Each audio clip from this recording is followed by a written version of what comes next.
So this past weekend, I went back to Saskatoon, and in Saskatoon, me and Emily were visiting her family for Christmas, and so we hung out, and it was great. Obviously, not actually Christmas, but their Christmas that happened in January. But with that being said, as families usually do, as they gather, we played a bunch of different games, a bunch of different board games, and we played this one game. We were like a bunch of dwarves, and you're in a mine, and you're like trying to mine stuff. And the thing is that it's kind of like Werewolf, where you need to, or Mafia, where you need to like work as a team. But then there's like two people who are actually not on your team who are trying to sabotage the mining that's going on, and you have to try to figure out who they are, etc. And Emily's sister, who I will leave unnamed, she was on my team, and we were with a bunch of dwarves who were trying to build. But the thing is, she's one of those people who like didn't trust anybody and wanted to do her own thing. And to be honest, I'm not even sure she fully understood what was happening in the game.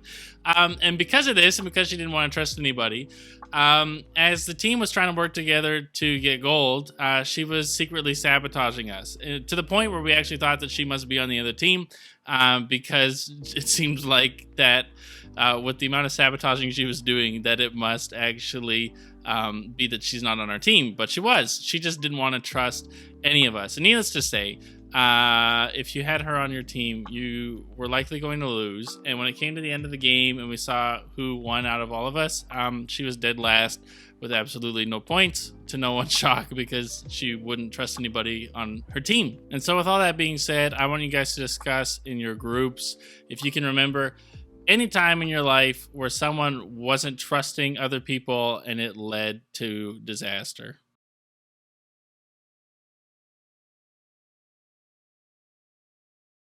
So we are continuing our series Pro Tip, which is essentially looking at the book of Proverbs in the Bible. The book of Proverbs is a book found in the Old Testament, meaning it was written before Jesus showed up physically on earth, and it's written by a guy named Solomon. And Solomon was actually a king. He was actually David's son, if you know who David is. He was actually his kid who took over Israel and became king. And Solomon was known as like the wisest person of all time outside of Jesus. And so he wrote a whole book on wisdom, and he has like a bunch of little sayings of what it means to be wise and how you can actually have wisdom.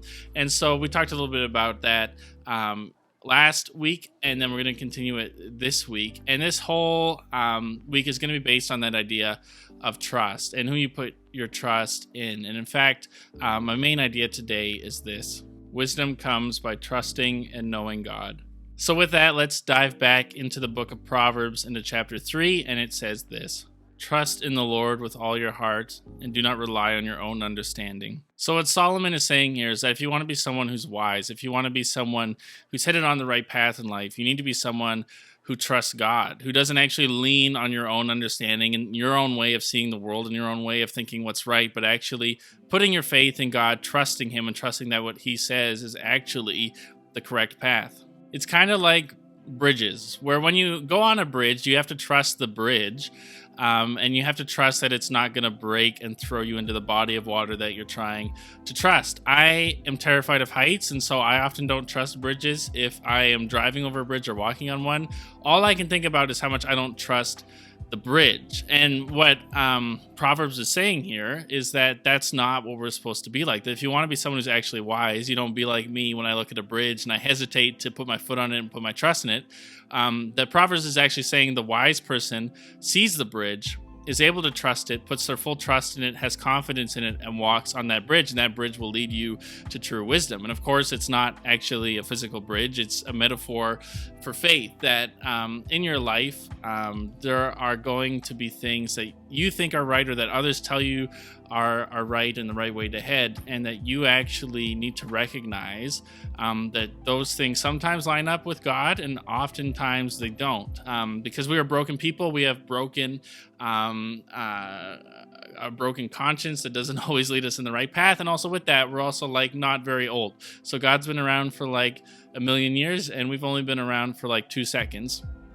And so he often sees things better and with a bigger perspective than we often can. And so, as someone who actually wants to be wise and wants to know what wisdom is, and you want to make the right choices in life, what Proverbs is saying here is that one of the things you need to understand is that if you want to be someone who is wise, who's actually making the right choices, you need to understand that starts by putting your trust in God, by actually trusting that what He says is actually trustworthy, that you can put your full weight on it, that you can put your faith in it, that you can trust that when you enter that bridge, it's not going to make you fall into the water, but it'll actually lead you to true wisdom or to true life. And so Proverbs wants to challenge us and challenge us to actually put our trust in Him, because most of us would be like, oh yeah, I trust God. Some of us would be like, I don't know if I really do. And Proverbs wants to say, do you really though? Like, in the way you live your life, are you actually showing to others and even showing to yourself that you've put your trust in God? Or do you often find yourself following other people's advice or what you think is right? Or do you actually do things you know that God commands and says, hey, this isn't actually the way you want to head, and instead you head that way anyway. So you don't actually trust the path He has, whether it's your dating life, whether it's the way you treat your siblings, whether it's the way you treat your parents, whether it's the way you tell the truth or the way you talk, that in the way you do those things, you show that you don't actually trust that God's way is actually going to lead to wisdom and lead to life, that you actually think, actually, I should go my own way. I don't know if I actually trust the bridge that God built. And that's what this passage here is challenging us to do. It's challenging us to actually put our trust in Him. And so I want you to answer these questions in your small groups. Why do you think it's sometimes hard to put your trust in God? Would you say that you've trusted God personally?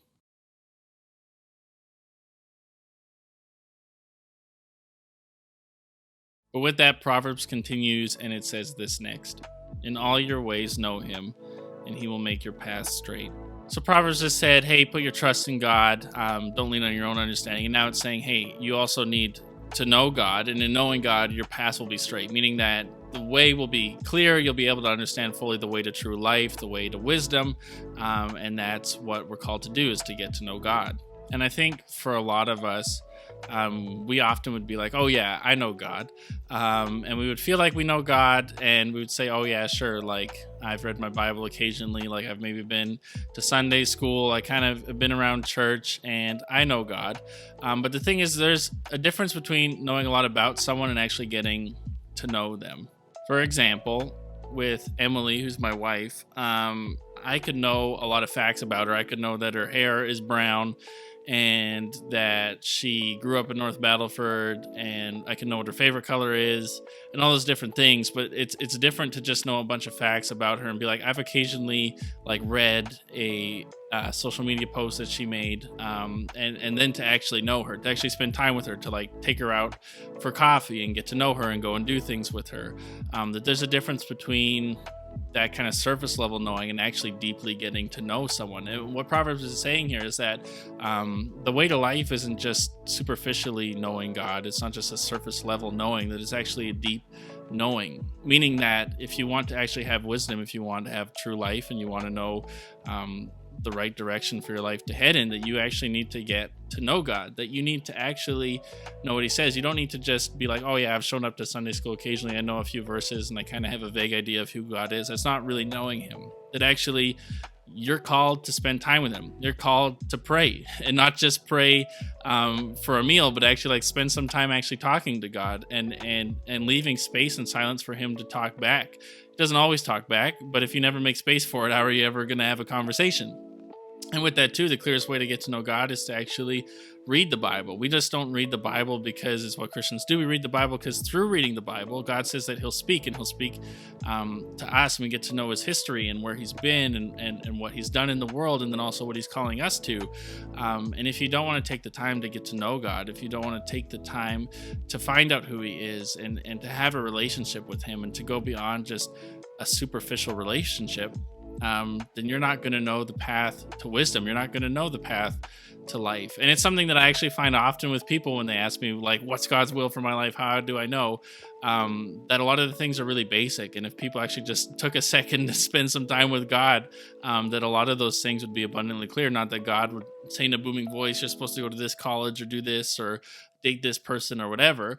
But instead, it would be more clear that, like, hey, some of the things in your life and the direction you're heading aren't actually good. That actually the way you treat people, the way you spend your time, the way you spend your money, that these actually aren't the things that I think you should be spending them on. And I obviously know a lot more than you, and that you should actually be doing things this way.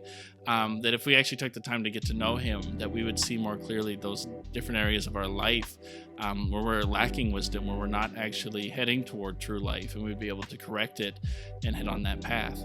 And so I want you guys to discuss this in your small groups. What does it look like to actually know someone? Would you say that you know God personally?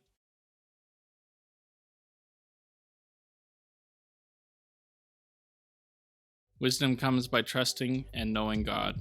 Just like Emily's sister and playing a board game, if you don't put your trust in the person you're supposed to be working with, oftentimes you'll lose. Not just at a board game, but you might even lose at life. For God is the person that we are called to put our trust in and to actually get to know. And if we don't take the time to learn to trust him, and we don't take the time to actually get to know him, that we won't actually be able to be led into real wisdom, into true life, into the life we're looking for. And it's kind of like a bridge where you got to put your full weight on it in order to get across to the other side, to where you want to go. And in a similar way, you need to put your full trust in God. You need to put your weight on him and trust in him, and trust that he's not going to collapse, and like his ways aren't going to throw you into the water, but instead they're actually going to lead you into true life, into true wisdom. And that comes by trusting him, and it also comes by getting to know him. If you don't take time to get to know God, then it's going to be impossible for you to know what he wants of you. It's going to be impossible for you to actually know the wisdom he has for you, because you haven't stopped to talk to him. You haven't stopped to hear from him.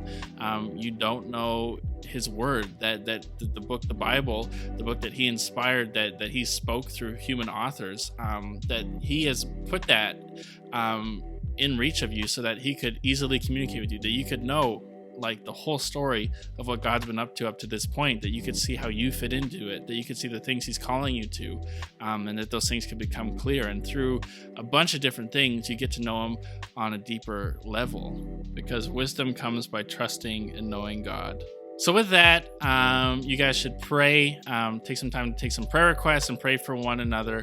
And then if you are done early, feel free to hang out. And if you're done on time or late, go home, and we will see you guys next week.